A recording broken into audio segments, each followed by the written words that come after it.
Greetings, everyone. Dale Parrish, COS Today host, along with co-host Mr. Ken Kashuba. Hello, Dale. Hello, Ken. Ken is our Indiana COS State Communications Coordinator. And been with me now, Ken. Might as well get this out of the way. This is episode number 326. Yeah. You've been along for 184. So let's see, that's 16 more, right? And you get to the 200 point. Yeah. And that would put us, about 350 or so? I'd say that we'll be about 350, and we'll be hitting that sometime in early 2026. Yeah, 2026 is coming up, isn't it? Yeah. Sure is. Well, I want to be sure and tell everybody this. The best way to find us, not only this live broadcast, but any previous broadcast, the best way to find us is on YouTube. And our YouTube channel is American Patriots for Convention of States. So now if you go search for that, and Ken, I think you're gonna post a link to it, right? It's already in the chat. Yep. In the chat. Okay. But if you search on it, search on the full title, American Patriots for Convention of States. So that's the best way and easiest way to find us if you want to watch us. Now, we're also on Facebook, Convention of States, Indiana. But I think the YouTube is probably the easiest way, and all sorts of information available to you there. I would say it's the best way to do it. Yep. Yeah. Okay.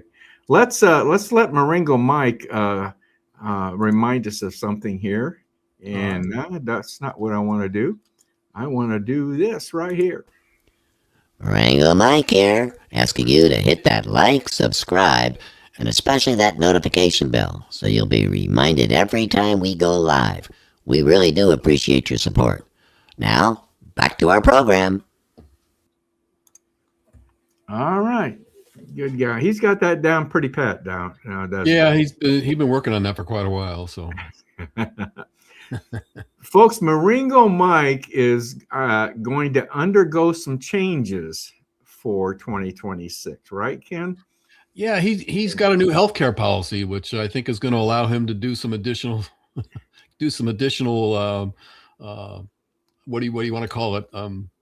Exploration type medicines, I think, or he's gonna be able to see a few new doctors. And Marengo came out of the cave, so he's been waiting a long time to get into our healthcare system, and that's another whole broadcast in itself. But I understand he had some surgery on his vocal cords or something of that nature. Or... Yeah, he was born with a growl, that grovelly voice. He was born with that, and so I think he's been wanting a long time. He's done some singing, as you've probably heard in the past, but yes, it's not the most soothing voice that we've ever heard. So yeah, he asked me about that, and I said, well, you got the new healthcare, and he didn't have to sign up for Obamacare, so it's allowed him to see a couple of specialists. So I think he's recovering now. But well, folks, I hope you'll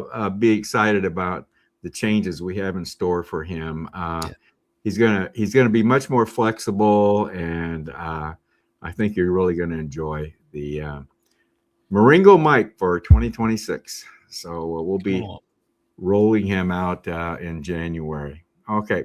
Well, Ken, let's get into our first segment, which is the In Focus segment. We've been doing this for a couple months now.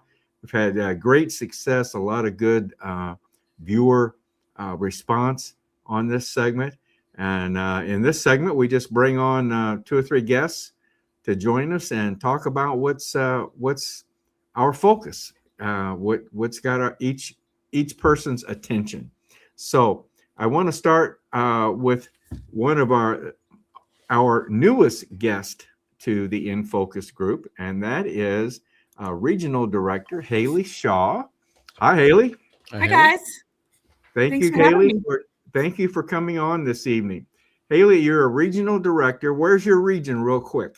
Yeah, I'm a regional director for Convention of States. I have the Northeast Patriots region is my focus. And so that's all the states of New England and New York. So interesting up there, but teams work really hard. Nothing going on there. I can tell.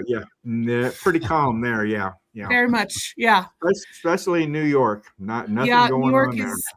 Nothing keeps us busy in New York ever. Not at all.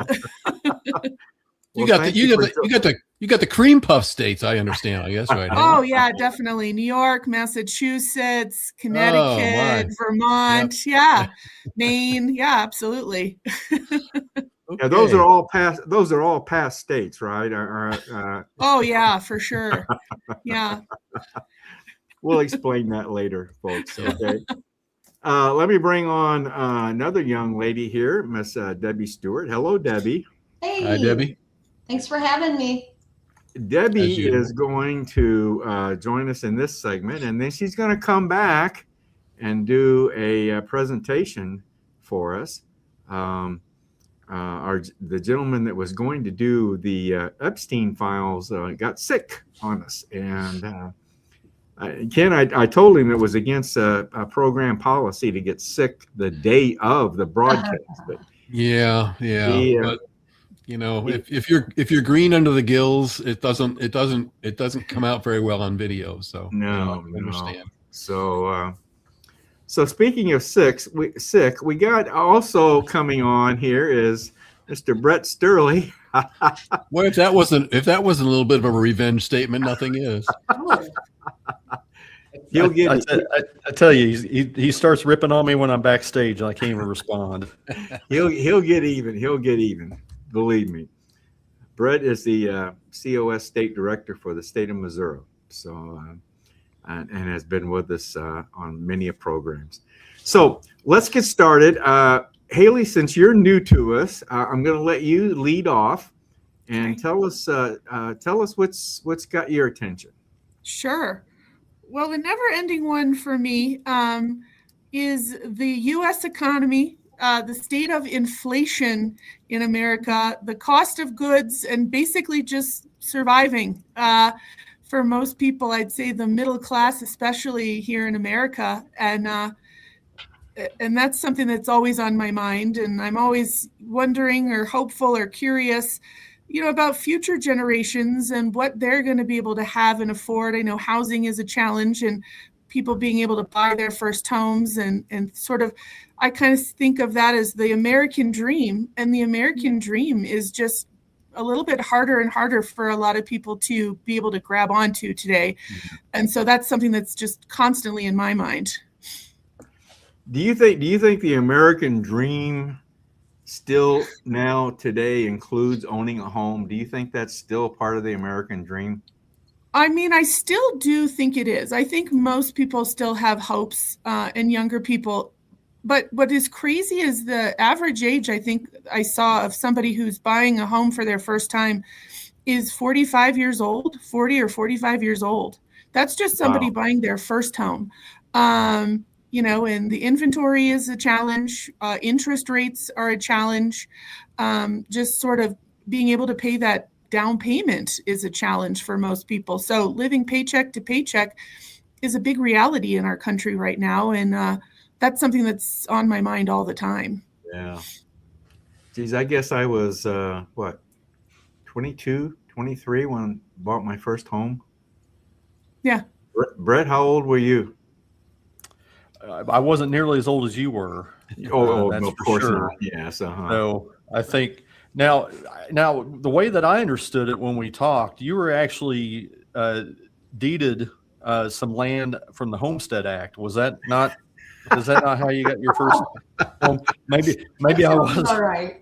Maybe that wasn't. I told you he would get even with me. I told you he would get it. He's just that way. The Homestead Act. Okay. So no, I was 20. I was 21 years old. We're newly married and bought a home. And I actually what's interesting is my current home. I have the abstract that goes all the way back to whenever the original land was deeded in that section back in 1832, I believe. Wow, really? Wow. Yeah, it was 25 cents an acre back in 1832. Is that Yeah. well, I know I agree with you, Haley. I think owning a home is still, I think, is still part of the American dream. But you hear some reports from off and on, that may be changing. I don't know. I don't know. I don't know. What's gas prices out your way, Haley? That's just something. Yeah. I always follow gas prices, and Sure. we were talking before we came on tonight. I just saw $2.59 a gallon here in our area, and Brett said he got $1.99 in his Yeah, that's area. unbelievable. I would say I live in New Hampshire. I think the current gas rate out there right now is about $2.63, and New Hampshire probably has some of the most affordable gas in New England. I know that in Massachusetts you're getting closer to $2.70, $2.80, and then you get into the city and you're probably at $3. So, and that's just the gas for your car. The other challenge in New England is, heating your homes. And in the states out here, there are a lot of they really get into your pocketbook out there with your home gas prices. And if you would look at the a gas bill, what you're paying for what you're using is only a small amount of it, but really what you're subsidizing are various programs and future wind projects and future those things. And so that really adds to the price of heating your home in New England, and that's totally by design by the politicians out there, unfortunately. Yep, that's for sure. That's Yeah. for sure. All right, Debbie, how about you? What's on your mind? Yeah, so I just kind of actually I was out of town this weekend, and I just saw on the news that this whole thing that happened in Sydney, Australia at the Bondi Beach, where they were celebrating the first day of Hanukkah, I believe. Right. And having a Jewish celebration on the beach, and a man and his son just started firing on them and killed 15 people, 27 injured. Yeah. And Australia has been in the past a nation where Jewish people felt like they could go and be safe. And they had something earlier happen at, I think it was the opera, where they had a big group of people show up outside the opera house and were saying, death to Jews, and very anti-Semitic. I won't even say some of the stuff they were saying. It was awful. And so the Jewish people were telling the government, hey, we're getting a little worried. We feel like something may happen. And then this did happen. And so it's very interesting. I read up on the two shooters. So father and son. The father immigrated here. The son was born in Australia. He's not here, but to Australia. The son was Australian born, but in 2019, he was going to a synagogue, not a synagogue, a temple, Islamic temple. And the imam was saying that he came in 2019 and he wanted to learn about the Quran. So he was, for about a year, he sat under this imam's teaching on the Quran. Mm-hmm. And this was orchestrated by the father and the son. This wasn't an accident, obviously, Right. So that's kind of what my focus has been on is, that just stirs up the pot all worldwide when something like that happens. And of course, the news report on it, right? Yeah. I'm sorry, Debbie, go ahead. No, I was going to say that's the ideology I'm going to talk about later on in the show is you can't get around that. But go ahead, Dale. Yeah. No, I heard a news report saying, is it the president of Australia? Is that what he's called? Is he called the I think president? it's a prime minister, maybe. Prime Minister has already called for tougher gun control. Mm-hmm. Yeah, that's always the first comment, it feels like. Isn't it? And Australia is supposedly one of the toughest places on earth as far as gun control right now. Yeah. And this father, all those guns were registered and licensed. Everything, all the guns that were used were licensed, and he was I guess he got a hunting act. I guess that's how he was able to get his rifles, was that he was a hunter. But all the rifles that he had were all licensed, and I heard too. The other report I heard was the police were nowhere to be found, and it took a brave citizen, who basically tackled the one of them. I'm not sure whether it was the father or the son. The son, I'm pretty sure. Yeah. And took his gun away from him, and then I guess he ended up getting shot too. I think he's in the hospital at this point. I haven't heard any updates on that, but took a citizen with no gun or no knife or anything else, just jumped him. Are the police armed? Are they armed? They didn't say whether the police were armed. They just said they didn't show up. Well, or if they did, they did nothing. That's what I heard. They interviewed one of the members of that Jewish synagogue, and he said that shots went for 20 minutes before the police stepped in. He said, I saw him standing right over there doing nothing. Yeah. So that's a shocker. It is. That's really true. Well, Brett did a presentation not too long ago on anti-Semitism in the United States.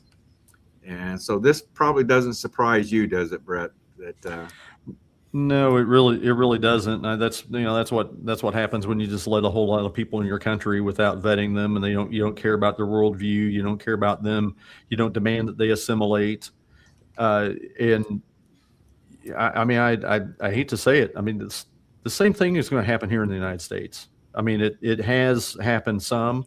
I saw that there was the FBI and Los Angeles law enforcement busted a group, an Islamic group out they had procured some bomb making materials, and they were out in the middle of the desert, right? Assembling these bombs, and we're going to test them out in the desert. And what their plan was to plant them at different businesses. They said they called them logistics centers. I don't know what that means, like an Amazon warehouse, FedEx station or something like that.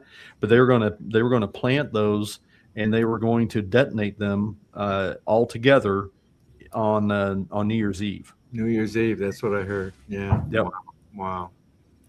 My. All right. I don't know. I don't know what's going to happen with this anti-Semitism movement. I don't know. Well, I think the one thing, like as far as like immigration, we have to have a hard stop, a hard moratorium on immigration for. I'm thinking 10 years seems like a pretty good number, and continue to absolutely put everyone who came here illegally, put them on the express plane to wherever they came from. And I mean, we really have to do some, this is going to take some very, very drastic measures, because this is national suicide. We're probably 5 or 10 years behind where Europe is. Europe is like England is pretty much gone. I mean, it's gone. Brett, you can't do that. You can't. You're deporting mothers. You're deporting grandpas, and you're deporting United States citizens. Even though they can't point to any examples, but that's fine. Right. You know what I don't want them to do is I don't want them to kill American citizens and American grandpas and American grandmothers. So I just assume, if you want to assimilate and be functional in U.S. American society, then okay, we'll think about it. But other than that, and matter of fact, they can throw Ilhan Omar on one of those planes as well, because she hates the country. Yeah. And Ayanna Pressley, you can put that cue ball back on. I'm sorry. I'll try to. I'm really this just really upsets me because this is a country killing. Definitely, yeah.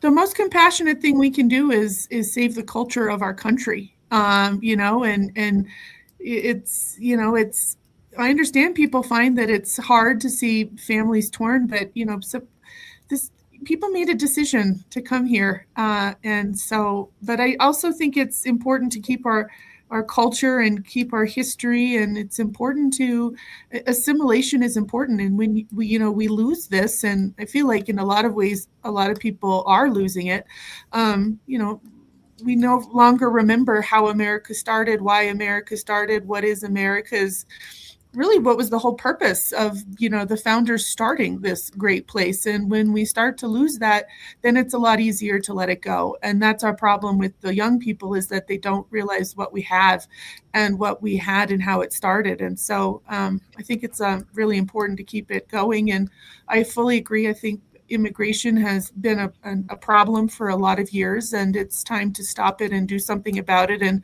I don't think it's mean to say, you know, the door is shut for a little bit. Well, it's not just shutting the door either. We got to think about, we probably have close to 50 million people that came in under Biden, really, realistically. Now, if you think about it, we're coming up on 1 year, so 1/4 of Trump's 4-year term. We've gotten 2 million out maybe, but 1.5 million self-deported. So ICE and all the other people have only deported 500,000. So multiply that by 4. That's only 2 million people. Yeah. So now we're down to 48 million at the end of Trump's thing. So I don't understand how this thing's supposed to be working, but it seems like it's going really slow. Does that make sense to you? So how do we get from 50 million down to a lot less when we're only getting rid of 500,000 a year? Because the 1.5 that's self-deported, they're probably done now, right? Yeah. We didn't really do anything but just encourage them to self-deport. You know, by the way, you're paying your flights, we're giving you money. I mean, I don't know, Debbie.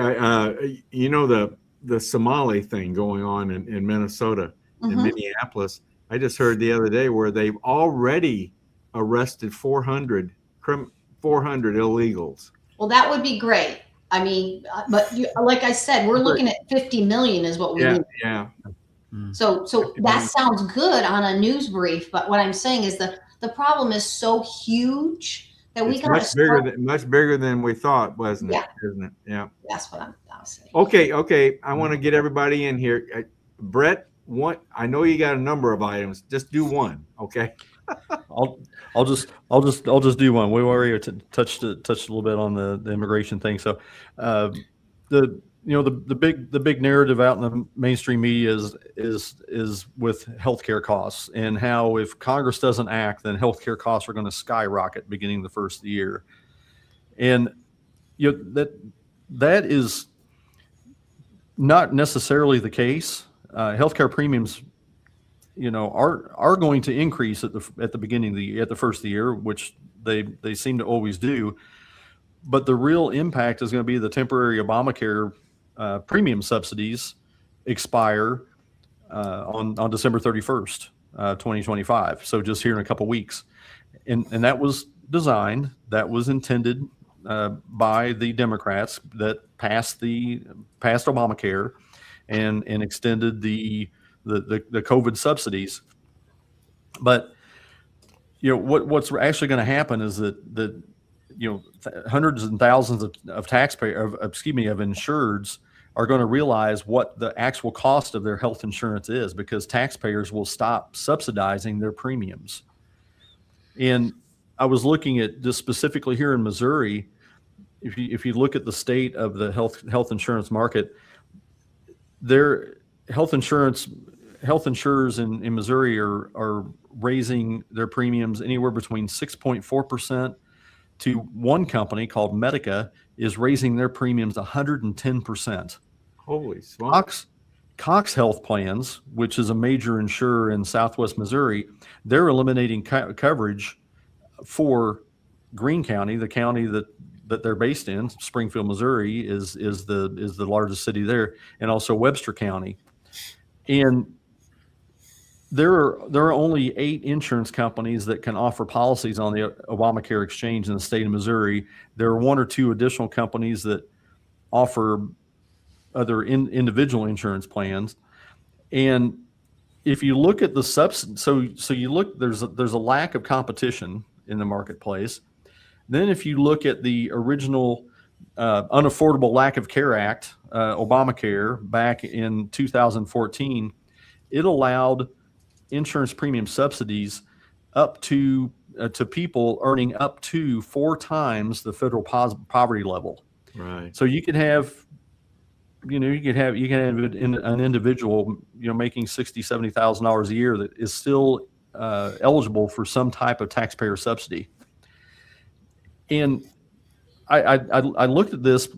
I haven't looked at it recently to see what a plan on the exchange is for me. But back in 2014, I had my own private individual health insurance plan, and it was affordable, and it was exactly what I wanted. Well, and that plan was grandfathered into after Obamacare, as long as the system, as long as the policy did not change. Well, if I raised the deductible, then it was no longer allowed. And so there was something that the company had changed. It was a Blue Cross Blue Shield plan. There was something that the company changed. And so then that, after about 3 years in, that negated. I could not renew. Well, I thought you were able to keep your plan and keep your doctor, and that's what I heard something, but about that, but yeah, it didn't make it from the actual playbook to the field, and so there was something there. But is that right? But when I looked at the policy was closest to what I had back in 2014. If I was going to buy that on the Obamacare exchange, the premiums were going to cost me $130 more a month, and my maximum out of pocket would have gone from $5,500 under my plan at that time to $13,600. Yeah, so affordable. Yeah, affordable. You could handle that, yeah. Well, and I've been blessed. I've been very fortunate to be blessed with good health. And this year is as closest I've ever made it to my deductible, and it's not anywhere close to $5,500. It's not anywhere close to $13,600. But I think they're talking about what to do about this. And yes, you can't just do a hard cut. But the problem is, the problem is not with the taxpayer funded subsidies, but the problem is Obamacare. I mean, the health insurance market is just far too complex for the federal government to control. They do very, very few things well and efficiently. And on top of that, we're talking about the Constitution. They don't have the constitutional authority to be involved in the healthcare market, and especially not to require an individual purchase a product or service as a condition of legal residence, which is exactly what Obamacare did, and how Chief Justice John Roberts had rewritten the law. Right. So in my estimation, I'll just wrap this up here. In my estimation, we have to return to a market-based system that features insurance providers that can compete across state lines. That increases competition. There has to be choice to where the individual chooses the policy that best fits their needs. There has to be policy portability to where the policy follows the individual, and their employer helps pay a portion of that premium as part of the benefits package, just as they do now, except it's not something you're going to get through your employer. This will also allow catastrophic care policies to be offered again, to where people who have good health, but hey, you know what? If I happen to get cancer, if I happen to get some type of terminal disease or heart disease or something like that, I can get a catastrophic care policy to cover that. And So what do you think about these healthcare savings accounts?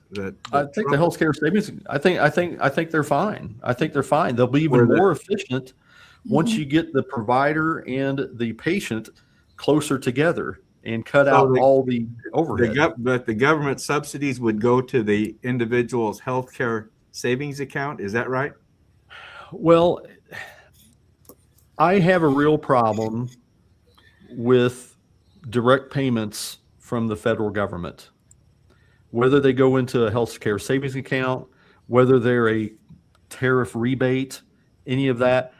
I think that just conditions people more. We saw it with the stimulus checks. I mean, that was kind of like what a trial run for a universal basic income program. Yeah. And I think that anything that conditions people to get a check from the federal government is a bad thing. So you're not high on these $2,000 rebate checks, tariff. I'm not either. I'm not either. Nope. Although I could sure use it. Yeah, the money would be nice, but it seems gimmicky, and we're just making it so we're dependent on the government. I'd almost rather that money all go to the debt reduction. Yeah, 100%. I'd rather pay that down. I think. Anyway. Debt reduction or predator drones to blow up more narco drug boats. I'll be fine with that too. There's lots of things that money could be earmarked for. All right, Brett. I got to move on to Ken. I want to get you in here. We're getting close on time here. Okay, and I have my original intent tonight. I'm going to shorten it. It's going to be short and sweet because I want to bring on a second part of mine tonight, which is actually was actually being fed to me by a viewer comment. So I want to get to that viewer comment because I think it's important. But my focus tonight is a little bit of a twist from what we normally talk about, although maybe not so much. But I know we're all aware of the phones we carry, how they track wherever we go. They know what we're doing. We are basically spied on by our phones, our Facebook, our social media. Everything is spying on us.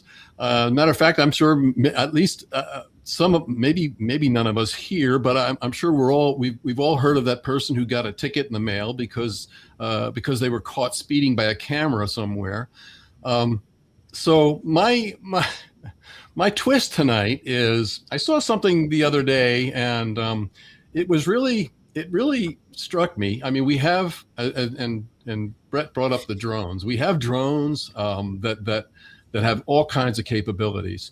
I saw this the other day, and I got thinking, oh my, are we really looking at technology being used in a different way? I want to show you a very, very brief clip that will. That if you haven't seen it yet, might shock you, and it might not. Here it is. I saw this.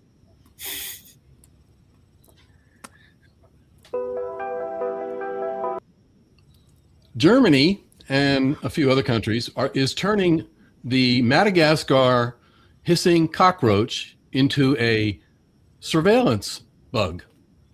The technology they actually wire these cockroaches with a little chip, and they're trying to make them smaller and smaller.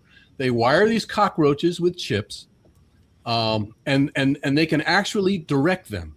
They can direct them where they want them to go. They can have little cameras on them, so they can be used for surveillance, for spying, and they can go into multiple places where basically it's almost unheard of. But and there are some benefits. I will give both sides of this, because the cockroach can actually go into a collapsed building and they can search for bodies with these things. But I don't know whether you've heard about it yet, but yeah, cockroaches are going to be the next thing we're going to have to worry about. I never heard that one. Never heard that one.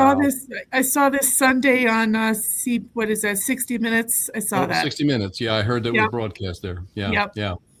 yeah. Just amazing. So again, just a technology warning, and again, what we're moving into in this new year and years to come. I don't know. You have to look at it in a number of different ways. But let me get to this other comment because I thought it was important that we view it and talk about it. So This is a viewer comment, right? Viewer comment. Terry Lawson says, "I am in Indiana, and I'm extremely upset with what Republicans just did here. We are overrun with illegals." So this obviously is addressing the redistricting thing that went on here this past week in Indiana. And I'm as upset as she is that we had as many Republican senators basically join the ranks of the Democrats, and didn't play the game that the Democrats basically invented. So I don't know what does the rest of the panel think here. I'd like to address this viewer's comment. Okay, well, we're running very close on time here, but that was my topic. Okay, very good. Was this redistricting, and I'm gonna be very honest with you, Haley. You know what we're talking about? Oh yeah. What happened here in Indiana? Oh yeah. I didn't follow it, quite honestly, but I don't know how to say this. I'm not high on playing this game of redistricting for political purposes. I'm just not high on that. I still believe that you divide the state up based on population, and you let the people in those districts decide for themselves who's going to be their leaders. And now, how you divide the state up, I guess, is obviously an issue. How you do that, how you go about doing that. But to do it strictly for political control purposes, I'm just not high on this. So, and I understand that, Dale. But if you just continue to let the Democrats play the game, correct. Well, I understand. I understand. There's no longer the ability to be the bigger person. I hate to say that, because that's listen, I live in New England. And if you look, there's no Democrat or there's no Republican representation in Washington from New England. I live in New Hampshire. The New Hampshire state legislature is Republican controlled in the House and the Senate, and it has a Republican governor. And there are only Democrats that go to Washington. So explain that one. Yeah. And the trouble is that we're talking about Indianapolis here, Dale. Indianapolis, and I live in Indianapolis, so I feel perfectly qualified to label Indianapolis as Little Chicago. We are Little Chicago in the state of Indiana. Now Terry lives in Columbus, so she doesn't even live in Indianapolis. But I don't blame her for being upset. But right now, I have when the changes came about, I ended up with a congressional representation that was basically shoehorned in and came in under his grandmother. And I won't go into all the details on it, but there's just, I feel like I have no representation in Indianapolis, and it's strictly a Democrat-run city. And I'll tell you what, it was a mess to drive around in Indianapolis the last couple of days because the roads were horrible. Snow plowing, any of the services you'd expect in a city such as Indianapolis didn't exist.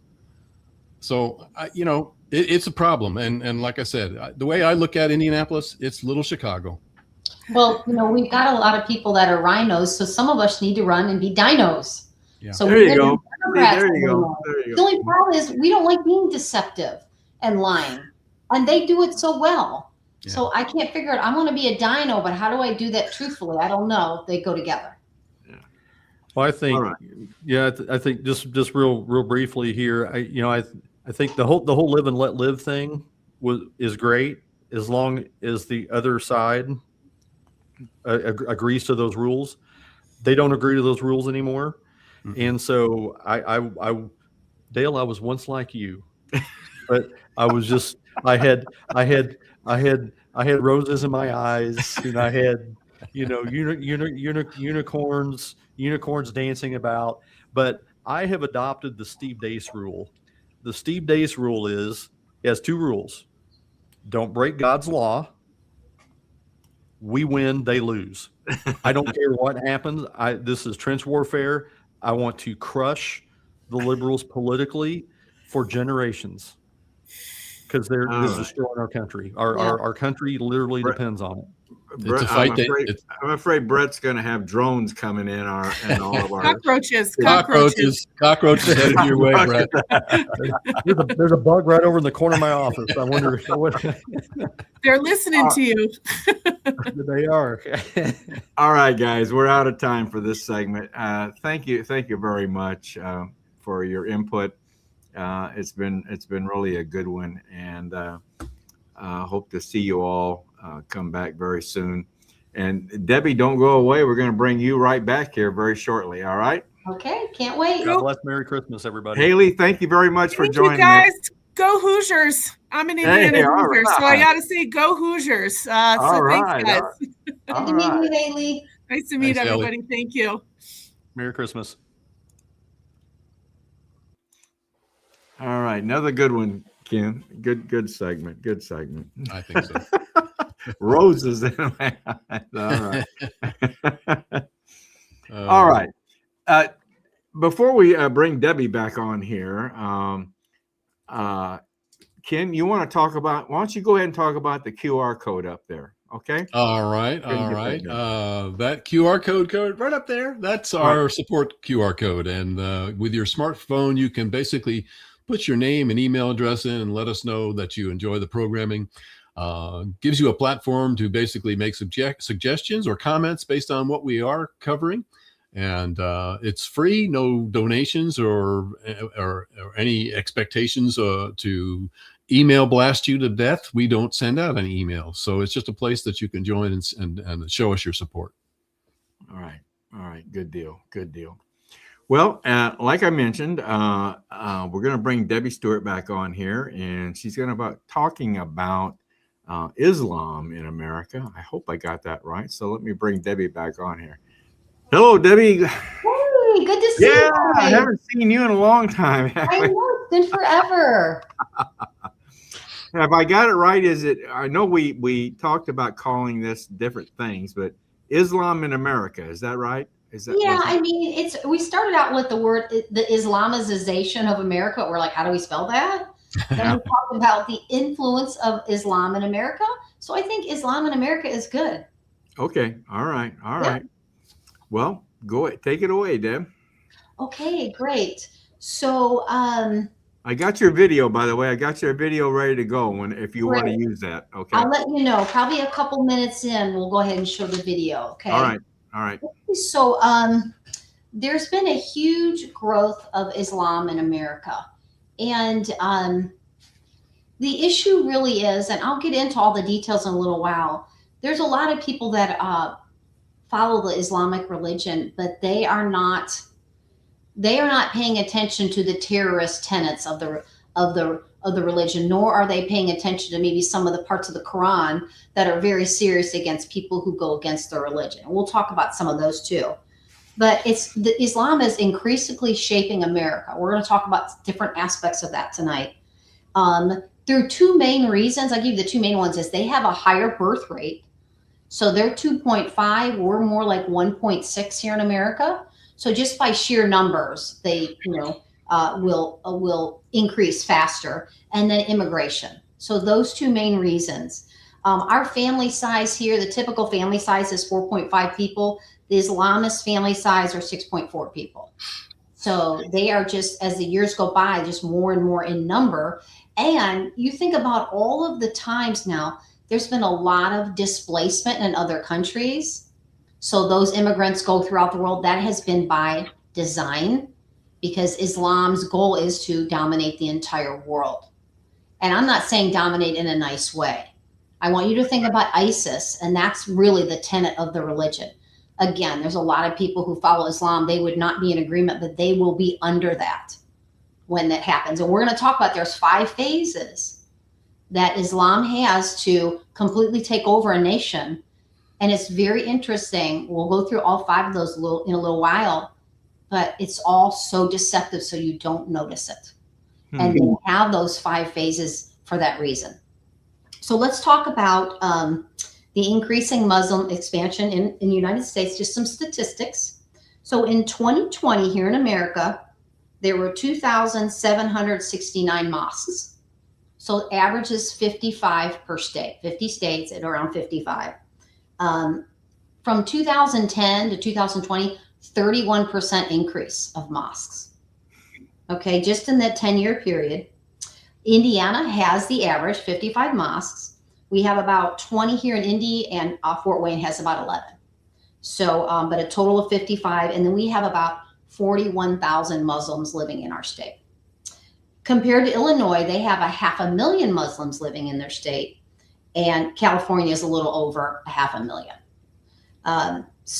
New York alone has over 720,000 Muslims, and at least 15 states have 100,000 plus Muslims per state. Okay, in 2010, there were 166 mosques. This is in Texas. So we're going to take a side note here, just use Texas as an example. 2010, 166 mosques. 2020, 224. That's a 35% increase in only 10 years. In 2025, there are now 330 mosques in Texas. So just since 2023, they've built like 50 more in 2 years. So it's happening. But again, those 5 phases help you go, oh, there's just a mosque going up here. Nobody's really looking at the big picture of how that's happening. And if you look at Texas, like the Dallas-Fort Worth area, Houston are huge conglomerations of Muslim populations there. And there's a lot of Islamic schools and institutions that are popping up everywhere. And they want you to memorize the Quran. And they have a lot of community-centered outreach in religion or in education because they want to teach everybody about the Quran. So it's not just happening at, their places of worship. I think I might have mentioned this when we did this a couple weeks ago, but in Texas, there was a Islamic community. They bought hundreds of acres and they were trying to put together kind of like Dearborn, Michigan. So put together a whole Islamic community where they had their own schools, their own mosques, things like that. They're calling it Epic City. Well, they started to get some pushback. I think people started noticing what they were doing. They've renamed it the Meadows, and it's being publicly recognized that, oh yeah, this is an Islamic community. The Democrat-led Texas House recently introduced what they call HCR 18 to designate May of 2025 Muslim Heritage Month. So isn't that great? We have a Muslim Heritage Month now, and they were just saying, hey, it's so great. Our Muslim population is so great. We have over 330 mosques now. We are just ahead of the game in our Muslim communities. So even to the point where Houston's mayor celebrated the opening of a new mosque, and they were praising the greatness of both the Muslim community and the city. And so it's becoming normalized now. That's what I'm getting at, is we are beginning to celebrate and promote this thing, but we're not really understanding what they're here for. So that's the part that we really need to open our eyes to. Okay, let's talk a little bit. I know I didn't do these banners for you, Dale, but I still have some. So I wanted to talk about the Islamic political influence that's on the rise. So our video is going to come up in just a minute here. Across the U.S., dozens of Muslim candidates have run for positions, whether it's school boards, judges, all across the board they're running. In 2022, a total of 189 Muslims won in local and state elections. And then New Jersey has the highest with 40 Muslims serving, and Michigan's right behind at 39. And they said that when Muslim voters vote, they vote as a block. So they all just kind of decide together, we're going with this person so that they can influence that race. And their civic influence is growing much more and more. And let's go ahead and if we could watch that video real quick. So before it was by the sword, now it's getting themselves into parliament and then making laws that act as the sword, the Islamophobia law in Canada, M103. Yeah. Muslim Brotherhood. I find that there are only 2 things which are open to our movements. Ballot or bullet, nothing in between. I used to say that democracy is haram. Now I say participation in democracy is our jihad. That's our jihad. We're going to fight not through the bullets, but the ballot. Going to the ballot and voting is now an obligatory action, fard ayn. And it is a jihad that is now needs to be done because this is our modern jihad. You can elect a person who wants the Sharia. Because in the United States, what we do know is that in the past election, just this last election, there have been over 800 Muslim candidates running for office. We may end up with about 50 members of Congress in the next 6 years. That's really the essence of dismantling the system of injustice, is to replace it with the people who represent the Prophet ﷺ.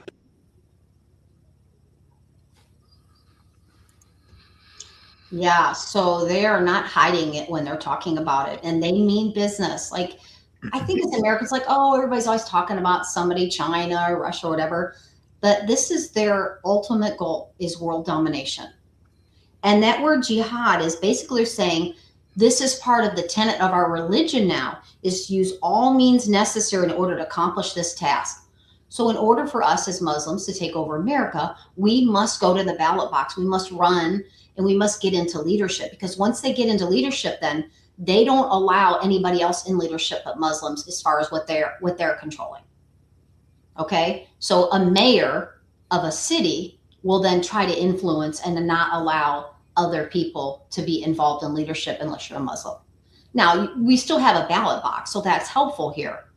But there are some things that they'll do to influence that.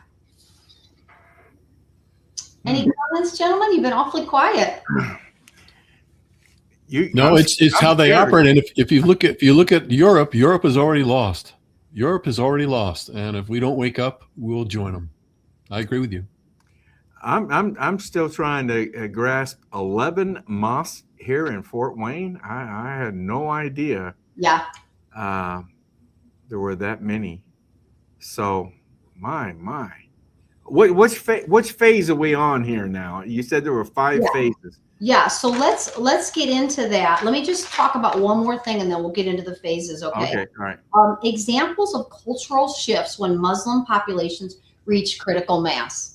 Minneapolis, the first major U.S. city. They now have a Muslim call to prayer in the morning at sunrise and then right after sunset. Dearborn, over half of it is Muslim, the country's largest mosque and multiple Islamic centers. And then we know what's going on in London, right? Hundreds of former Christian churches had been changed into mosques. I'm not saying the mosques are being next to the churches. The churches are being abandoned and sold, and the mosque, the Islamic religion is buying. Muslims are buying these churches, and they are now become mosques. So, and they're actually have something called Sharia councils, and they work as advisory bodies over in that area. So the thing is, we're a Christian nation, so we're founded on Christian principles, but Islam rejects Christianity and everything we believe in, and that has huge moral and spiritual implications. That's what people are understanding. As our foundation, they believe shouldn't be there. So they want to totally remove that and replace it with Islam. Okay, so now let's talk about, okay, so you kind of got me out of order. If you'll hang tight there, if I could just talk about what Sharia law is real quick. All right. What they want to institute is Sharia law, okay? Okay, so most legal codes will regulate public behavior, but Sharia law wants to regulate your public behavior, your private behavior, and also your private beliefs. Okay, it's the most intrusive and restrictive laws in the world right now. So they favor punishment over rehab, capital punishment and death over any kind of therapy or anything. So here's just an example. Theft is punishable. You get your hands cut off. If you criticize or deny any part of the Quran, it's punishable by death. Criticize Muhammad or deny that he's a prophet, punishable by death. Criticize or deny Allah's in just him, punishable by, guess what? Death. If you're a Muslim, become a non-Muslim, punishable by death. A non-Muslim who leads a Muslim away from Islam, punishable by death. Oh, a lot of leeway there. A lot of leeway, right? Yeah. Homosexuality, punishable by death. But if you're a man and you're a Muslim, you can sodomize boys. That's okay. So this just it gets really bad. So I'm not going to say some of these in here, but like if a woman gets raped, in order for her to have a testimony, she has to have 4 men that witnessed it. Well, how many times are you going to get 4 men to say they witnessed a rape? Yeah. It's not going to happen. You know, the woman in the Muslim woman wears a head covering called a hijab. You guys have you ever You know how they have to wear those? Well, do you know that if they don't wear that, Muslim men have sexual rights to that woman? So that's why it's so important that they say women are supposed to wear those. And a man in the Quran says that a man can beat his wife for insubordination. He can divorce her anytime he wants, but she has to get his agreement to divorce him. How well is that going to work, right? I mean, I could just go on and on. This is really, have you guys heard of halal before? It's meat. It's like meat that you get like Middle Eastern restaurants. It's called halal. And it's spelled H-A-L-A-L. Now, I didn't know that. And I've been to some Middle Eastern restaurants and I've seen that word halal, H-A-L-A-L. Well, did you know in order to be halal, it's certified, by the way, and has a little tiny thing on there, but you wouldn't know what it is. It has to be sacrificed to Allah, and some of the money goes towards terrorism. So a lot of these foods that they're bringing to America have been sacrificed to Allah, and some of your proceeds are going towards terrorism. It's like a law. You have to give some of the money. Okay? All right. So let's go over to the 5. Let's talk about the spread of Islam. How do they do this? What are these 5 phases? And this has been accelerating worldwide now. Okay. The spread of Islam in our Western nations is typically put on by the Muslim Brotherhood. So that's kind of their main tenet or goal here. And they want to spread Sharia law everywhere they go. And they want to minimize detection and pushback. So here's the 5 phases. The acronym IRICI. I, incubation, first one. Number 2, recognition. We'll go through each one of these. Number 3, infiltration. Number 4, confrontation. And number 5, imposition. So let's cover the first one, the incubation phase. So here's where they come to your democracy and they're just peace-loving people and they're quiet and they want to be good neighbors. They want to have a good impression. They'll be shopkeepers or teachers or politicians or not necessarily politicians, but like, low-key kind of jobs. And their whole goal is that they want to make a good first impression and get vocational respect, doctors, things like that. Okay, so once the incubation phase is over, then they go to recognition. So this is when a sufficient number of Muslims gather. Now they start requesting, hey, we need you guys to recognize that we have Sharia law in our community. But oh, by the way, we'll never take it outside of our community. And you know what? We don't believe in radical Islam. We condemn it. We don't want to have anything to do that. We're a religion of peace. And so what happens then is a lot of our progressive leaders go, oh, this sounds really good. And then they go ahead and get behind that idea of, let's let them have Sharia law. It's not going to affect us at all because we're not in their community, right? So that's the recognition. So we're recognizing their law as something that's good. Number 3, phase 3 is infiltration. Okay, so this is, I want you to think about Minneapolis, Dearborn, and New York right now. When Muslims gain critical mass in a few cities, they begin to infiltrate key institutions of the host society. I thought that's interesting, the host, like a bug on an animal, it feeds off it. So what they do is they create a bunch of front and umbrella organizations that inflate their size. And they use them to lobby the government. They also use them to go out and say, oh, you're all Islamophobic. So people don't say anything anymore because they're afraid of being labeled, right? They support pro-Muslim political candidates. They file lawsuits against the Islamophobia. That's their job. They place imams as chaplains in armed forces, in prisons. They endow Islamic study departments. Think of all our universities that have that now. Islamic study departments at our universities. And they start pressuring our public schools that if you have a Muslim student, they need to be able to pray to Mecca every day, towards Mecca. Okay, so that's infiltration. So just think about how they just got New York City as the mayor.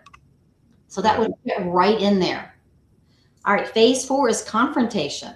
So when they become a significant minority in the host country, they demand incorporating into its legal system elements of the Sharia law.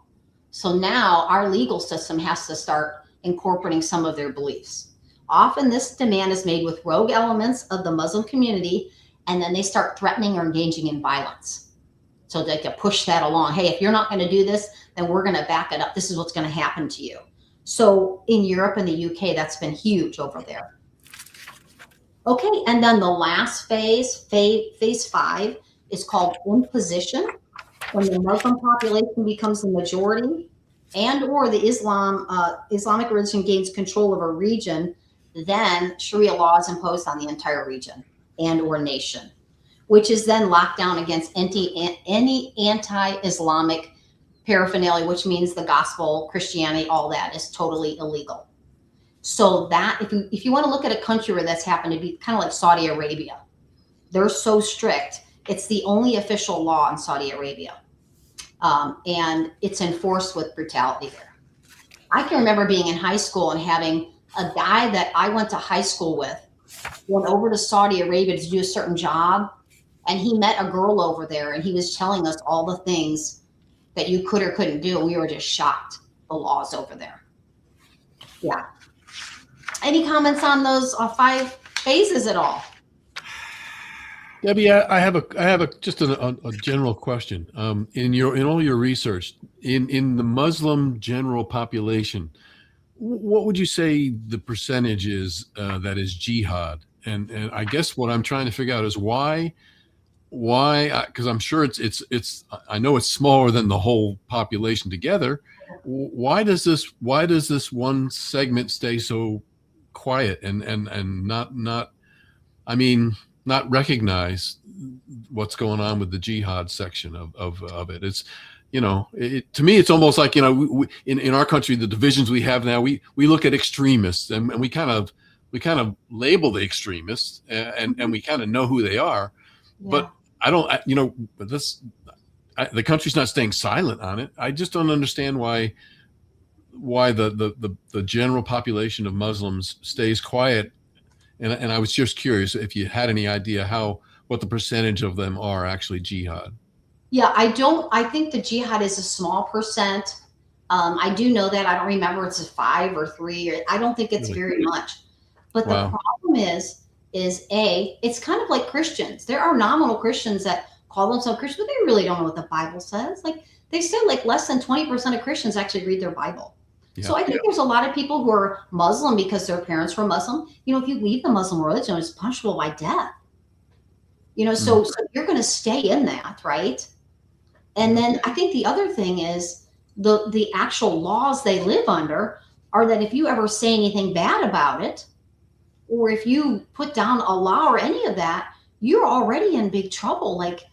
So it's a very oppressive religion where you better stay inside this box. And to be honest with you, I don't know if you guys ever watched Star Wars at all. Did you ever watch the Star Wars movies? Sure. There's a place in one of them where and I don't remember which one it was, but basically the bad guys were acting like the good guys. And then the Palpatine gave the order. It was Order 66 or something.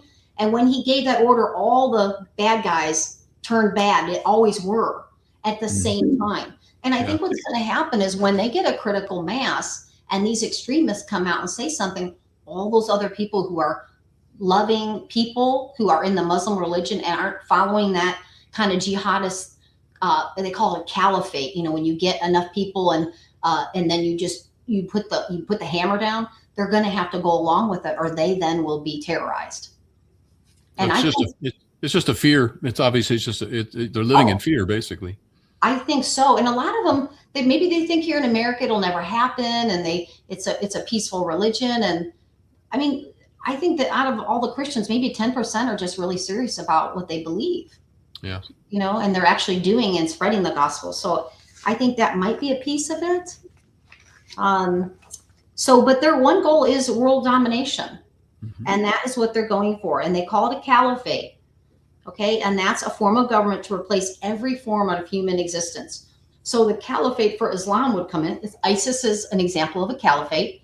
They would come in and replace everything we do with what they feel is important to them. So our religion, our political system, our government, our economics, all of that would be replaced with the Muslim idea with their caliphate. So I don't know what I'm doing on, go ahead, what you're gonna say? So what do we do?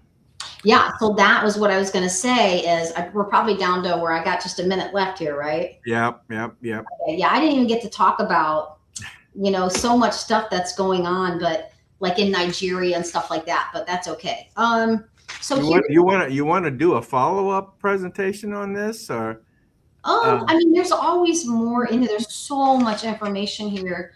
There's so many statistics, and just talking about the Somali thing in Minnesota, what's going on with that. We can talk about that. But I'll wrap it up by saying, how do we stop Islam? Okay. Okay. So the first thing we can do is quit believing what Muslims are saying about Islam, because they're not telling the truth. Like I said, some of them, I think they probably know, or they know a little bit, but stop believing people are saying it's a peaceful religion. Really dig down and find out what it is. Because the Muslim Brotherhood is here to push Sharia law on everybody and to take over our nation. We are 40 years into their 100-year plan to take over America. And they are very serious. Just like they said in the video, there were 800 Muslims that ran in this last election. He's saying in the next 6 years, 50 members of Congress? Yeah. So that's huge. So they're getting their minority. See, they're getting their group together where they get enough people. Reject the whole thing about Islamophobia. That's a bunch of boo honky. Okay, so that's a nice word. Okay, yeah.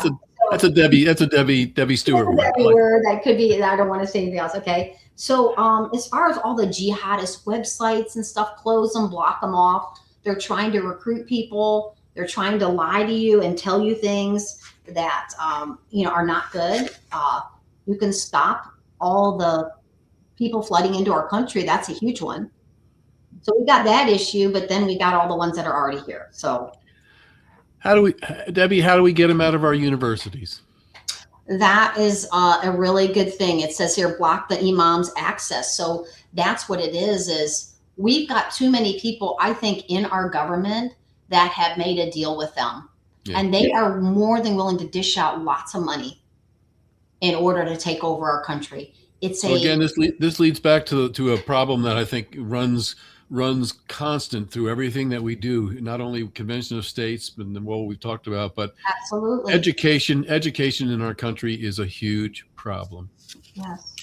And yes, and that is one of their jihads is promote, get into the educational system. We already know they changed our books there's one page on Christianity and a whole chapter on Islam. Yeah. And they presented as something good. And so we've got to somehow get in there and change that stuff. We got to outlaw Sharia law, the whole hijab, wearing that. There's so many things. I think the biggest thing is Christians need to live as Christians so they can see a difference. Yeah. And I do feel like, we need to take the gospel seriously and pray. Muslims are under deception. I mean, God loves every one of us. Yeah. And desires for us. I mean, Jehovah, the God of Israel, Abraham, Isaac, and Jacob, right? That's the God I'm talking about here. He loves each one of us. And he does not want to see this religion take over, because it's not a religion of love. It's a religion of fear and destruction and death. Yep. Is there a solution here through Convention of States? I mean, is that a... I think that's a great question. I think that, term limits is a good thing because, but the problem with that is they get in a group of people that, like I said, they get that enough of a majority where they keep voting somebody in, so that's part of the plan, right? But I would say term limits help because, you're going to get somebody out of there, right? And we don't have that in any of those positions except for your president and your governor, right? Basically are the term limits. None of the legislators. The judges, same thing. We've got Muslims trying to get into courts and be judges. As far as fiscal responsibility goes, like this whole thing with Scott Bassett and the Somalians, it was a great example of how they dug in and found out what was going on. We probably ought to be doing that in every department. Yeah. What Elon Musk did in several areas should be being done at every level of government. Well, I don't know. I think that reining in the breadth and control of the federal government, I think there's got to be some answers there, it seems to me. Yeah. Well, and I think also who's allowed to run for office. I think that there really should be stricter stricter laws on who's allowed to run. I mean, if you're not a legal citizen, and I mean, here we are back at that same old battle. What's legal, what's illegal? Does it matter? If you go back, I've heard plenty of stories just recently about what people went through to become a citizen of this country, and you either had to be sponsored, or you were self-sufficient when you came here. Yeah. There was a lot that represented the fact that you really wanted to be an American. You didn't want to come here and just be represent your previous country. You wanted to be an American for a reason, and I think we got to get back to a lot of that. We really need to be a little bit more. I mean, we're already seeing the fight with people that are in the government now that quite frankly just came from another place and really shouldn't have never been voted in. So that's another whole problem. Yeah, I mean, Trump's really bringing out the whole thing. Hey, so and so hates our country. Yeah. And wants to do harm. So why are they in office? Like, so he's really been, I think, the most vocal president I've heard talk about that. Where they look at this examples of people who, and this is what they want to do for your America. So I definitely see that. But what this really has done for me is we need to pray and ask God to open the eyes of the Muslims to see what the religion they're really putting their faith in is not it's not a loving thing. It's very sad. Really is. Well, I hate to say this, but we're out of time. So this has been very interesting, Debbie. I tell you, it's been very interesting. I think I'd like for you to come back in 2026 and do a follow-up on this and expand upon this some more. I'm sure there'll be some things happen between now and then that you could focus on, but I think we need to keep talking about this, Debbie. I do too. Very good. Very good. I think raising awareness is one of the biggest things. I think that would be really helpful. And then, like you said, so what can we do about that? Right. Debbie, thank you very much. You're welcome. And I think we're going to have you back again here, aren't we? Do we have you scheduled for any more this year? I don't think so. Do we? No, she's going to go on Christmas hiatus. I'm taking vacation, Dale. My husband said no more until January. Merry Christmas. Happy New Year, Debbie. Merry Christmas to everybody. You too, Deb. Yep. Thank you. Good to see you. Thank you. Bye-bye. Well, Ken, we're running way over time tonight. I'm going to, I was hoping we could wrap up Ben Franklin tonight, but I'm going to hold that one till maybe one of the specials that we do over the holidays. And yeah, it's good choice. I think that was probably a little bit of a lengthy segment, and yeah, we got into a lot of more good stuff tonight. So there's always a reason for that, but And the segment on Ben Franklin, Larry Hudson wanted to wrap him up so that we're done with Ben Franklin here, and so it's longer than normal segment. So we'll hold that one, and we'll go on and do the Western Region report that I recorded earlier with Andrew Lush, and we'll go ahead and do that. Okay. Yep. And I think we'll just jump right into that right now. All right. Greetings, everyone. Dale Parrish, host COS Today. Well, we're going to bring to you this evening the second in a series of our region reports. This is something that we started last month. And like I said, this is the second one. Last month, we did the flyover region, which was very much comprised of states in the center part of our country. Tonight, we're going to be talking to one of our western regions, West Coast regions. So I think you're going to find it very interesting. And so without hesitation, I'm going to bring on the regional director for this region, and his name is Andrew Lush. And I met Andrew at the summit in Indianapolis back in September, and he agreed to do this for us. So we're taking him up on it this evening. So without hesitation, here's Andrew. Hello, Andrew. Hey, Dale. Great to be with you again, and excited to be on COS today. I was lucky enough to be with you in Indiana, and it was pretty cool hanging out with you. And we did had a good we had a good interview with you and all the other regional directors. And I think we're going to, as a matter of fact, last night on our broadcast, we aired the interview that I did with Mark Meckler and with our Lieutenant Governor, Micah Beckwith, and Rick Santorum. So I think we're going to put together some of the interviews we did with the regional directors, and we'll be playing those in the near future. So we'll try and make you famous, Andrew. Okay, we'll do our best.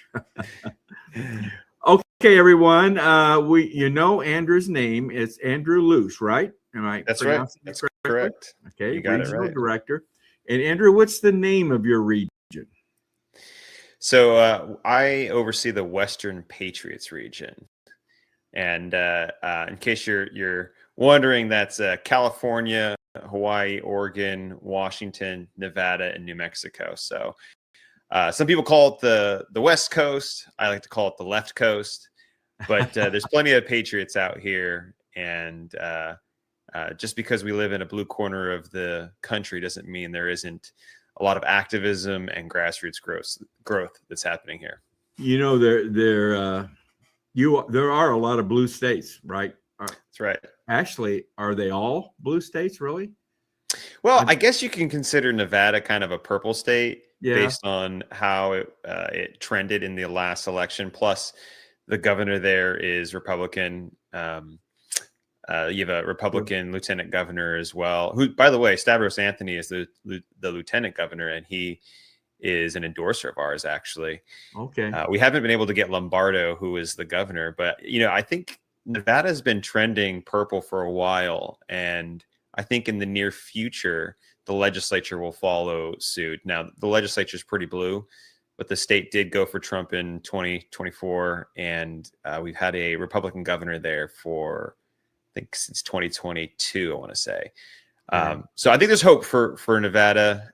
New Mexico, I wouldn't really call it a purple state, but it has flipped Republican in the past in the legislature. Now, I don't know if it's ever gone for a Republican in a presidential election, but it certainly in the past has had a Republican legislature. So those are two in my region that are maybe in the future could be purple-ish. Definitely Nevada, though. Are all your states in play? I don't think you don't have any past states in your region, right? No past states. And as far as in play, are we close to passing the resolution in any of my states? And the answer would be no. But we are still, we do push our resolution in several of my states every single year. So, for example, Hawaii, that's one of my strongest states when it comes to our COS resolution. And that is most consider Hawaii to be a deep blue state. But we have large support from the state legislature, and not just from Republicans, but from Democrats. In fact, the majority of the support that we have is from Democrats in Hawaii. Really? I know you get a strong group of COS leaders in Hawaii. That's right. I know that. I've known the state director there for a long time. So I know you got a good group. The reason I ask that for everyone's information, in my experience, if you're a past state, that means your state has passed the resolution. You're one of the 19 states so far that have passed the Convention of States resolution. Your priorities are different than states that are still in play. Just like you said, your states all in play. The number number one priority is to get that resolution passed. Right. So we learned, I learned that as state director here in Indiana back when we went from a state in play to a past state. Our priorities changed, and people's mindset changed. So I think that's just an important thing for people to realize. Okay, so so you're basically Hawaii and a number of states right out on the west, near the west coast. Yeah, and like Washington, for example, Washington's another state where we have our resolution introduced every year. Yeah. Now we haven't gotten to a committee yet in Washington. We got to a committee in Hawaii, so that was and we've done that twice now, and we actually got out of committee one time in Hawaii. Didn't get to through the second. We didn't get through the second committee that we were assigned to, but there is movement with our legislation, and then also Nevada. We were able to get our resolution introduced this last session, and it was the first time that we had the resolution introduced since 2017, and that was a huge milestone for us. So even we're not as close as other states. However, we are pushing the resolution, and we are hitting milestones in several of my states. So. Okay. Still movement, even if we're in a blue corner of the country. You have any idea how many supporters you have in your whole region? Yeah, so we have about just under 350,000 supporters or petition signers. Okay. And I think primarily that's because of California. About 150,000 of those petition signers are from California alone. Is that right? 150,000. That's a sizable number. Yes, that surprises me really. That's an impressive number for California. It seems to me. Yeah, well, most people don't know this about California, but there's more Republicans in California than there are in the entire state of Iowa, for example. Is there? So we have plenty of Republicans. It's just we're outnumbered by Democrats, of course. But the gap is not as big as you would think. And if we were to get people engaged and activated in California, we could see some huge changes in the state, and we could also see a large grassroots army help other states get passed. So that's something that we're working on in California, is just getting enough people active to help in California, but also to help nationally, because like Dale, one of the things that we are able to do as a national grassroots movement is we're able to make phone calls through Telepatriot, and getting people in California on board with maybe making Telepatriot phone calls into Idaho or to Montana or some of the other states that are in the western region, I guess you could say, just not in my region. That would be really helpful in getting more states on board. So that's something that we're working towards in California. Not quite there, but we're working at building an army large enough to support other states in the future. Andrew, what in your region? How do you tell new people how to join COS and why they should join Convention of States? Yeah, well, I'll take your question, the second part first, because I think why you're supposed to join is really important. And what I usually tell people is that there's not any solution out there that is going to stand the test of time.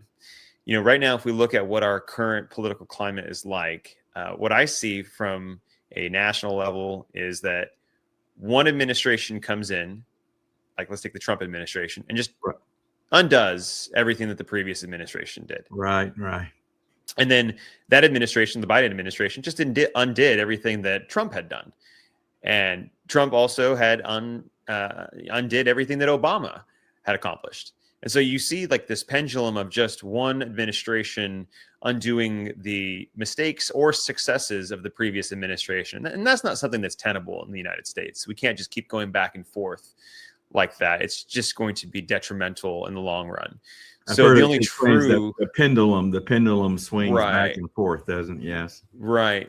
And in this case, it's almost like it's swinging back and forth every single election cycle. Yeah. And it's not 10 years and then it swings back the other direction and then another 10 years goes by or something like that. It seems to be every single, and in the past, when the pendulum would swing the other direction, it would usually just be, well, okay, this administration is coming in, they're going to put forward their policy agenda, and they're going to do things that are going to benefit most Americans. Now it's almost retribution. I'm going to come in and I'm going to just destroy everything that the last administration had built, and I'm going to burn it all down and do slash and burn politics. And I just don't think that's not conducive to a successful nation if we continue to do that. Yeah.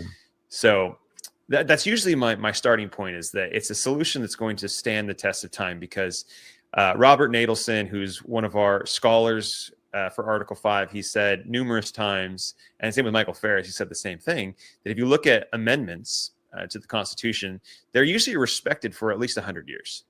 So if we were able to pass an amendment such as fiscal restraints, reining in federal spending, maybe getting rid of omnibus bills, or putting some ironclad restrictions on federal power, that's going to be respected for at least 100 years. Yeah. Now, I mean, that doesn't mean that the country is not going to go through some ups and downs, but at least we could clamp off some of the spending and clamp off some of the power, the abuses of power. So that's usually the why. Is it's going to stand the test of time. It's not a microwave solution, so it's going to take some time, but it will have a cement-like effect where it will cement in policy for a generation or multiple generations. I agree with you. I think it's also that we're going to have to do it. They're not going to do it. Washington D.C. is not going to do it. So. Right. Congress will never, and that's the whole point. And that's evident day in and day out. Quite honestly, it seems to me. Yeah. And if you look at kind of like the historical background, or like the trying to get into the minds of the founding fathers on why they crafted Article 5 the way that they did, they thought that the best way to correct defects would be from the congressional level, because they're going to be the people that are closest to policymaking. Right. But Colonel George Mason, he saw a problem with that. He's like, wait a minute, if maybe they will be close enough to see the defects of the Constitution, but what if the defect is something that benefits them? Why would they correct that defect? So I didn't say those exact words, but that's just kind of like the philosophical way of looking at it. Right. That Congress will only make changes that are going to, ultimately benefit them, or things that where there's enough pressure on Congress to do something. In this case, Congress is not going to pass term limits on itself. They're not going to stop their spending, which is, in my opinion, an addiction at this point. So the only way to truly do this is from the outside in instead of the inside out. And that's the brilliance of Article 5, Clause 2. And that's the brilliance of getting a convention together to find a solution to these major problems that are affecting Americans. Good. So do you just direct people to the national website if they want to join? Yeah. I do that. I will tell people go to conventionofstates.com. I've been recently trying to do kind of like my own little YouTube channel where I'm putting out content. And I don't always talk about Convention of States, but I usually talk about most of the topics, term limits, spending restrictions, limits on federal power. Right. And I'll usually direct people to the website there as well. And then just whenever I'm talking to someone about politics, I'll usually somehow meander the conversation to, okay, well, I get where you're coming from on this, but have you considered something like a convention of states? And most people are like, well, what is that? And then right into the explanation of what we do. Most people, are going to be like, wow, that's amazing. I didn't know about that. That just sounds so good. I mean, it's almost too good to be true. It's amazing, isn't it? It's amazing, right? And most people don't know about it. Yes, I agree. Well, Andrew, one of the concepts that's very, very part of our core values as an organization, and that's servant leadership. And is that something? How do you address that in your region? How do you teach that and support that concept? Mm-hmm. Well, I definitely encourage people in my region to go through our servant leadership course. It's available to all of our grassroots with a leadership role. and it's a 9-week course, and it goes through. The people who take the course, they go through a 9-week workbook. It used to be, just a few years ago, it used to be that it was David Cunard's book, Servant Leadership, and we were able to get a deal with him where we could take his book, his ideas, the key concepts, and then kind of work it into a Convention of States workbook. So I always encourage, whenever I have an opportunity or whenever it comes up, the idea of servant leadership for my grassroots to go through it.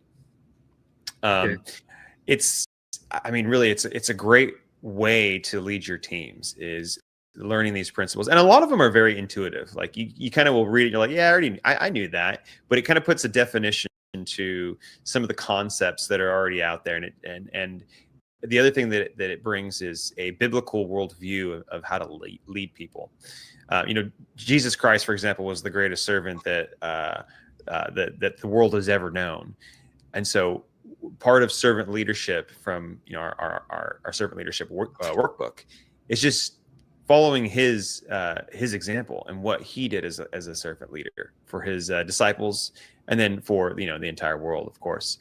But servant leadership, one of the concepts that's in the book is referent power. And that's something that I really admire, and I think is something that we need to look more at. And it's this idea that if you're living life right, you're going to attract leaders to you. You're going to attract people to you. And living life right can be, making sure that you are being a role model for others to follow. And George Washington is a great example of someone who had referent power.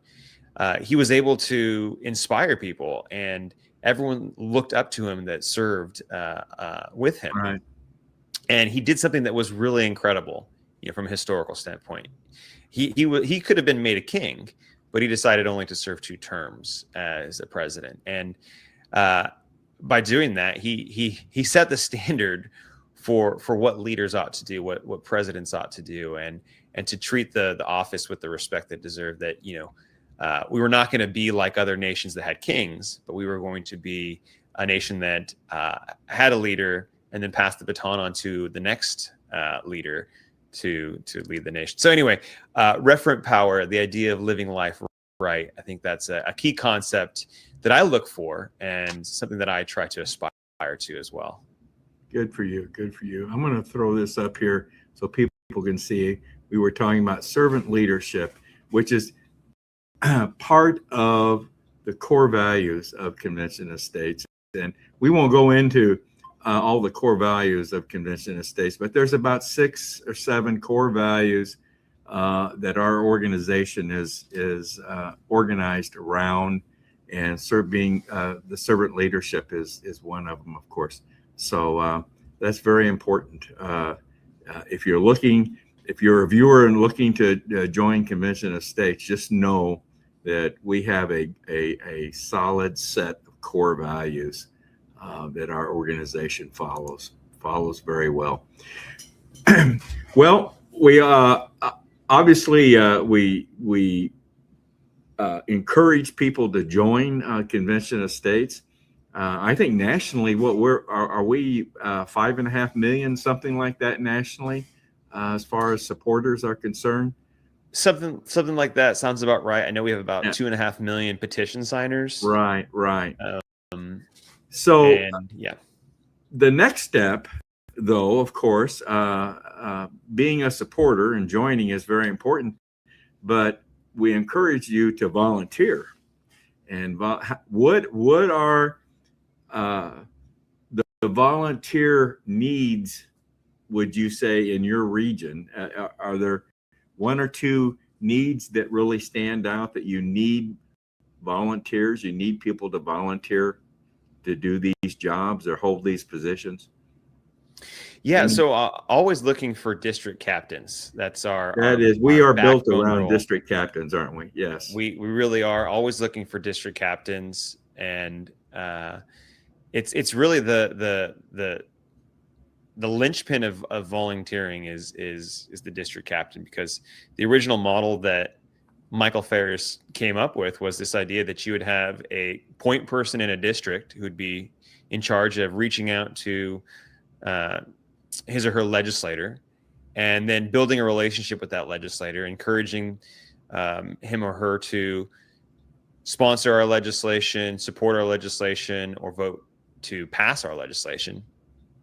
And then in addition to that, you'd have 25 to 100 volunteers, which is a huge number, by the way, but 25 to 100 volunteers that were able to send letters to legislators or gather petitions or do other things, which is a high bar. That's maybe the ideal, perhaps.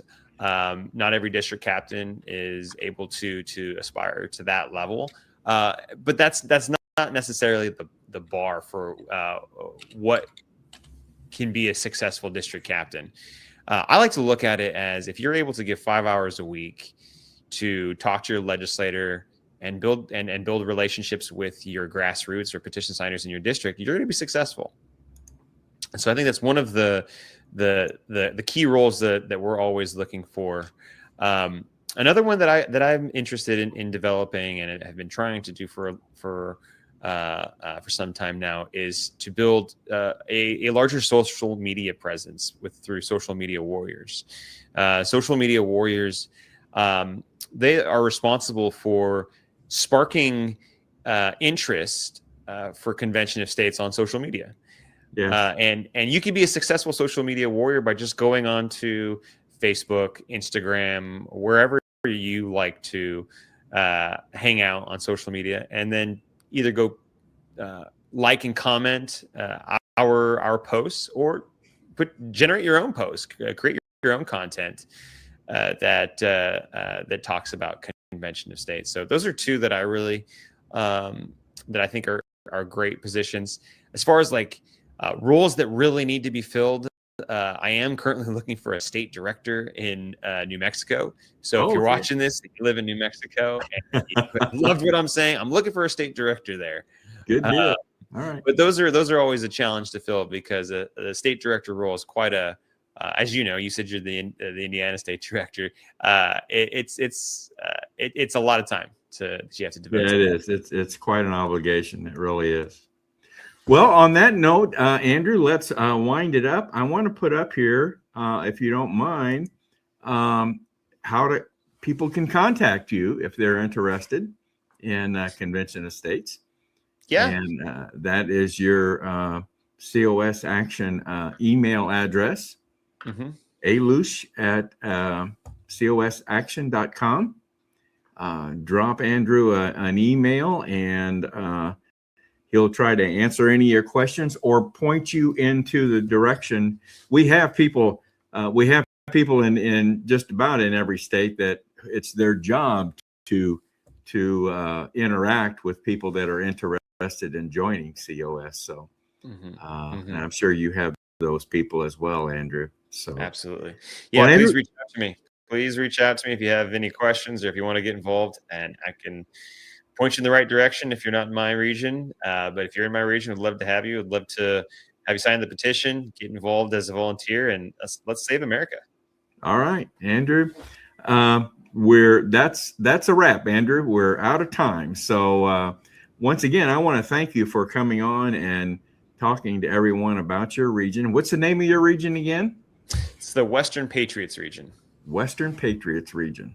So if you live out in that area, this is the gentleman to contact to get you started with Convention of States. So, Andrew, thank you very much for coming on. Thank you very much. You're welcome. Thanks, Dale. Have a good evening. You too. Well, folks, that's the end of our second in a series of region reports, and we will be looking to do another region report in January. So everyone, thank you for tuning in, and have a good evening.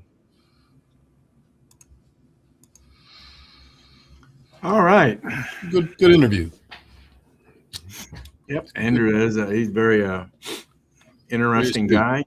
Yep. You and I met him down at the summit. Yep, here in Indianapolis. Yep, back in September, and looks like we're going to get Haley Shaw, who was in our In Focus group. She's going to has agreed to do the third in a series of region reports. So we'll get her lined up and recorded in January to do her region up in the northeast part of our country. All right, Ken, let's move on here. Let's very quickly, let's let Marengo Mike say his thing again here real quick. All right. Okay. Marengo Mike here, asking you to hit that like, subscribe, and especially that notification bell so you'll be reminded every time we go live. We really do appreciate your support. Now, back to our program.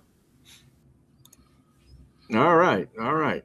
Okay. Well, as usual, we have another Dave's Daily Dose to take a listen to. And David got on the Obamacare. This one's called Obamacare Filled with Fraud. No kidding, really.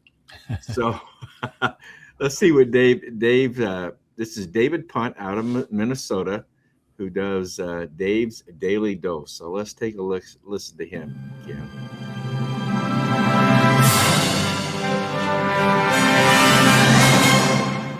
A Western Journal story about last week's Government Accountability Office report identifies rampant fraud in Obamacare. Oh no, say it isn't so. Maybe that's not all that shocking. This is a federal program that relies on my tax donations so that other people won't pay anything for health insurance. The report released says that people applying for insurance through the Affordable Care Act marketplace use fake names, fake Social Security numbers, and even apply using identities of dead relatives and friends.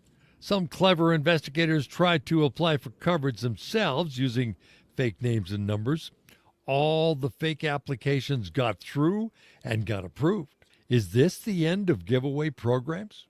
This is Dave's Daily Dose on BrokenRoadRadio.com. I'm David Allen Punt. The notion that some politicians will take money from my and your pocket to hand it over to someone else is not new. I think some Roman invented it.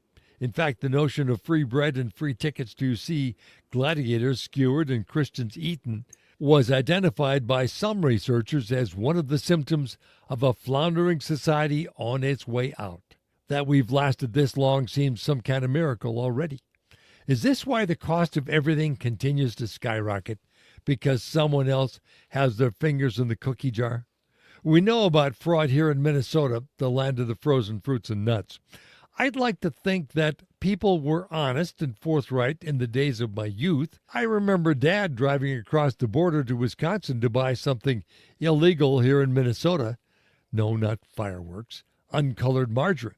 The dairy producers had convinced the legislature that if people had to smear white imitation butter on their muffins, they would swallow hard and use real butter instead. That bit of fraud pales in comparison to the amount going on in the big city these days. The Feeding Our Future fraud allowed scammers to file for Medicaid claims to feed thousands of kiddos, and some of the restaurants they served them from were post office boxes. The people who did report on Obamacare found 58,000 dead people were using Social Security numbers and getting coverage. In most cases, there were very few insurance claims because they were dead.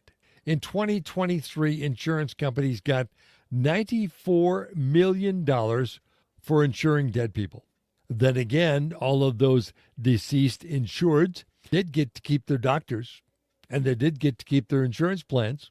Unfortunately, their premiums went up. Shouldn't there be some way I could get my money back? I'm David Allen Punt.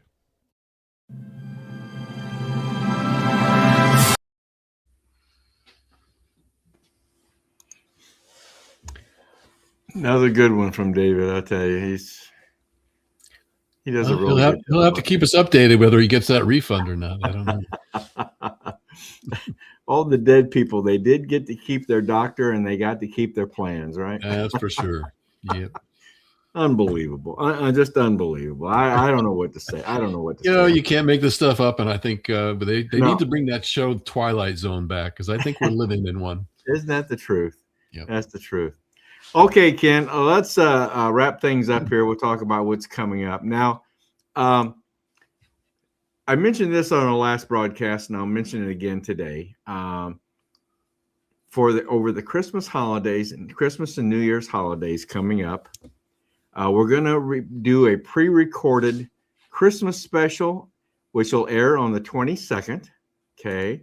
And we're going to do a pre-recorded New Year's special, which will air on December 29th. So those will both be pre-recorded programs. So Ken, you and I, once we get these recordings done, you and I are going to have a bit of a break here over the holidays. And so just so everyone knows, those two broadcasts, which will occur on Monday evenings at 7:00, same time. But they'll be totally new. They won't be best of. These will be totally new broadcasts. Yeah. These will be new broadcasts but pre-recorded. And we'll be busy this week and a little bit next week doing these recordings. But so we're going to try. This is something we're going to try different this year, and I think it's going to turn out just fine. So I do want to mention one more time, if anyone has any questions or comments about tonight's broadcast, give us an email at raiseyourvoicecos@gmail.com. raiseyourvoicecos@gmail.com. So I think that's about it, Ken. Any other viewer comments that we need to address or be aware of? Not really address. I know our one viewer that posted a comment way back on our In Focus segment. She hung in there and was listening to Debbie, and her one comment was, "I will die on my feet first." I think that says it all, both about our state house situation, and of course what Debbie was talking about with the fact that we're not going to let the jihads take over our system here. So I can't get her presentation out of my mind, quite honestly. Well, what boggles my mind is that this was a 100-year plan. I mean, could you imagine? I mean, 100-year plan. I don't even think our forefathers sat down and put a year on it. They just said, "Hey, this is what we're doing," right? And they went ahead with it. But these people, it's planned evil, is what it is. It's planned evil. So, wow, it's really. I know it's hard to take it all in. It is hard. It is hard to take it all in. Yeah. So. All right, Ken. Well, thank you very much, Ken. And of course, you and I will be seeing each other quite a bit here for the next few days and weeks here. So anyway, so everyone, thank you all for viewing tonight. We appreciate your support. So on behalf of Ken, Kashuba, and I, we want to say good night to you. And we'll let Marengo Mike close us out here. Marengo Mike here with a reminder that our work to raise the bar on making our federal government accountable to the people is only halfway done. We need to grow our grassroots army of citizens every day to fulfill the vision of our forefathers and keep our land free and prosperous. So, if you have never signed the petition to show your support, use that QR code and do that now. While you're there, why not kick it up a notch and volunteer for many of the positions available where your talents can make a difference as we march into a new year. Thank you, and God bless.